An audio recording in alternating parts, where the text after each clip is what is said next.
R group. Can you tell me the sulfur containing amino acid, nucleic simple amino acid, Ga, branching amino acid, Lime, solution, valine.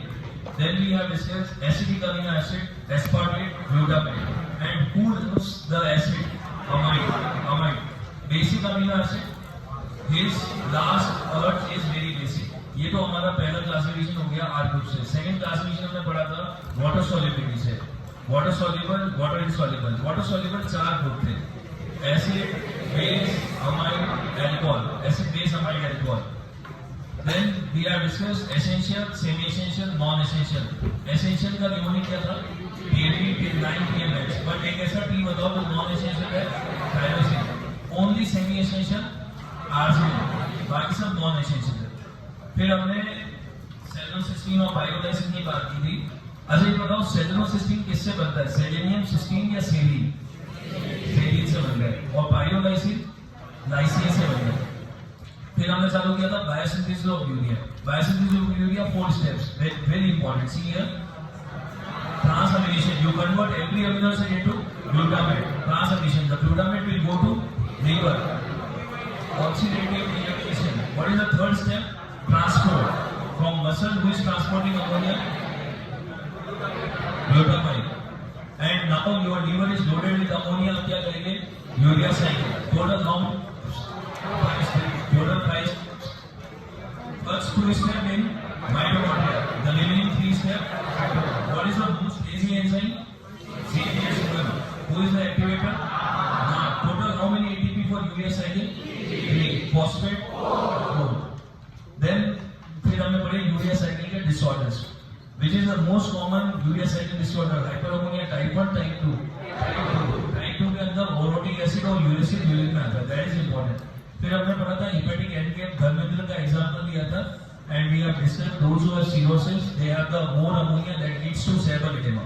अब आते हैं individual amino acid. First पढ़ा था phenylalanine. उसके अंदर हमने बोला था if the phenylalanine is unable to convert into tyrosine, it's called as phenylketonuria. Child will be normal at birth or there will be symptoms. Symptom will come after 72 hours. The first symptom is bad smell of the urine. That is mousy smell of the urine. What is the investigation of choice? Tandem mass or perichloride? Tandem mass. If the spikes, the phenylalanine is more and tyrosine is less. फिर हमने blues का पढ़ा था tyrosine. 3 special products: melanin, T3T4 and catecholaminase. Tyrosine to melanin. The rate-limiting enzyme tyrosinase. If it is not there, albinase. फिर हमने पढ़ा था tyrosine से T3T4 बनता है. That's fine. Then हमने पढ़ा था टाइरोसिन से कैटेकोलामाइन्स बनते हैं. Dopamine, norepinephrine, epinephrine. अगर किसी के अंदर डोपामिन ज्यादा है तो डोपामिन कन्वर्ट होता है HPA में. नोरेपिनेफ्रिन, एपिनेफ्रिन कन्वर्ट होते हैं मेटानेफ्रिन में. हमने इसमें फियोक्रोमोसाइटोमा कॉन्सेप्ट पढ़ा. फियोक्रोमोसाइटोमा में सिम्टम परमानेंट और episodic. What you are going to check in the urine? HPA और मेटानेफ्रिन चेक करेंगे. देन हमने फिर पढ़ा था टाइरोसिन कैटाकोलिस, जो हमने लास्ट वीक से पहले पढ़ा था. Tyrosine is used to make the 3 special products. और अगर तीनों बने हुए तो टाइरोसिन को तोड़ देंगे. फिर दीपक का एग्जांपल लिया था. Let's tell me the intermediates. Tyrosine को तोड़ते हैं पहले क्या करेंगे? 4-HPP हम पहले पीते हैं. 4 फ्रेंड्स हम पहले पीते हैं. देन हम खाते हैं. Then mother, then father, then go home. So अगर बोलेंगे FA हाइड्रोलेज की डेफिशिएंसी है, दिस इज टाइप में type 1. 4-HPP dioxygenase deficiency type 3. Tyrosine transaminase type 2, T2 tyrosine transaminase. Oculocutaneous कौन सा होता है? 1 और 2. Hepatorenal 1. Most least severe neonatal type 3. Then हमने पढ़ा था 11 और 11:30 के बीच में जो प्रॉब्लम होती है उसको बोलते हैं एल्केक्टोन्यूरिया. 11 पे क्या था? HCA हम करते हैं. 11:30 पे कौन आया था? मदर.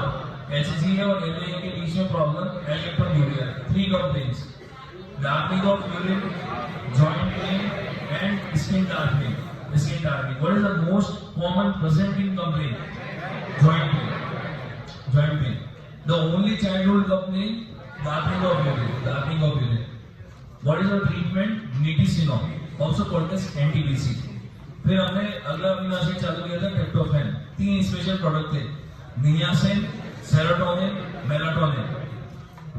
इसमें जो सबसे इंपॉर्टेंट है वो है पेलेगा लाइक सिम्टम्स। हमें बहुत सारी कंडीशंस में आते हैं, आप कैसे उसको आइडेंटिफाई करोगे वो ही क्वेश्चन आता है। तो देखिए, अगर वो बोलता है कि पेशेंट को पेलेगा लाइक सिम्टम आ रहा है, what is the first symptom of pellagra? Diarrhoea.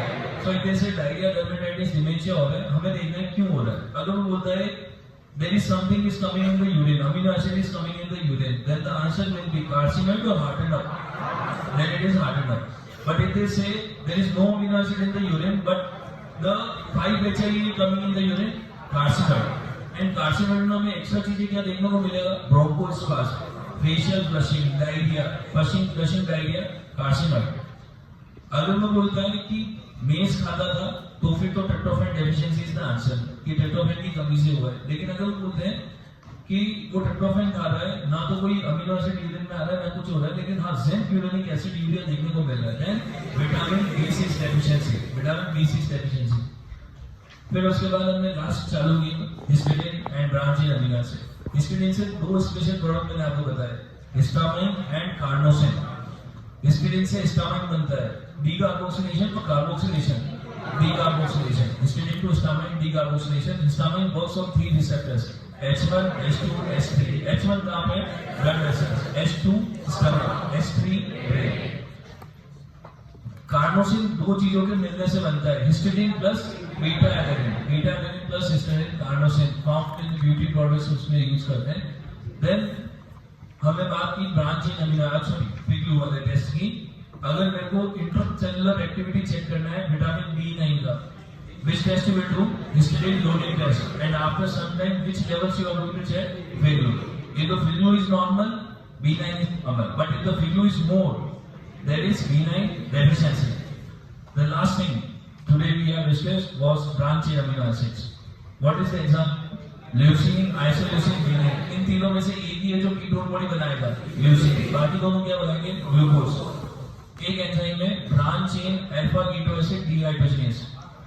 अगर इसकी डेफिशिएंसी होगी तो क्या बोलेंगे? MSUD। बट ये कॉम्प्लेक्स एंजाइम है, ये कितने एंजाइम से मिलकर बना है? 3, E1, E2, E3। which is the most common deficiency? E1। E1 is what? Decarboxylation. So maple syrup urine disease is mainly due to decarboxylation defect, oxidative decarboxylation. What is the smell of the urine? Burnt sugar smell. Isovaleric acidemia is a defect of isoleucine, valine or none? It is none. The answer is leucine. और कौन सा smell आएगा? Sweaty feet smell. Sweaty feet smell will there, and it is due to deficiency of isovaleric dehydrogenase. So tomorrow we start at 4:30.